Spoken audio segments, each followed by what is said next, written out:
que mal. Está muy barato. ¡Ay! Tienes trabajo, ¿no? Sí, yo también. Tengo trabajo yo. Tengo mucho eso.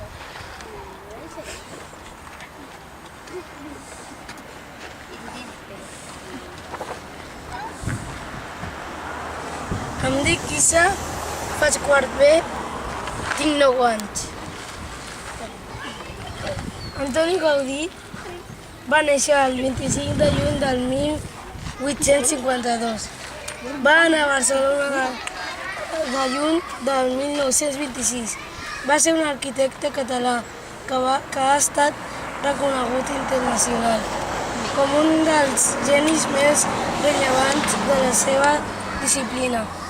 Gaudí es va traslladar per realitzar els seus estudis d'arquitectura a la ciutat de Barcelona, on les seves primeres obres van estar influïdes per diversos estils com el neogòtic, mudèjar, barroc, fins a arribar a l'explosió del modernisme, on va aconseguir d'importar un estil propi, amb la utilització dels seus estudis sobre la natura i les formes reglades de la geometria.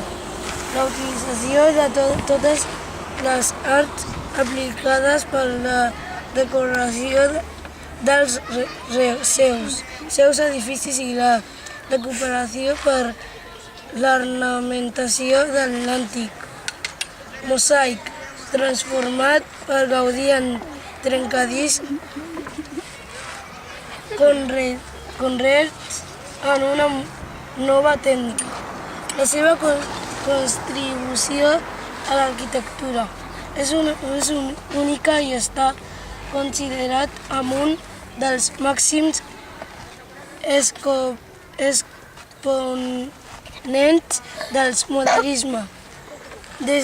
Des de la infantesa, Gaudí va ser atent observador de la natura, de la qual l'atreien les formes, els colors i la geometria.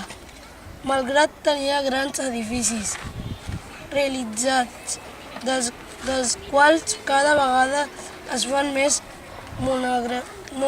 monografies, el que més fama li ha donat arreu del món és seu dubte el Temple de la Sagrada Família, obra encara en construcció i que, a mesura que s'alça, la seva popularitat i admiració continua creixent. Aquesta foto és de Gaudí, que es va fer una estàtua d'ell mateix fa molts i molts anys.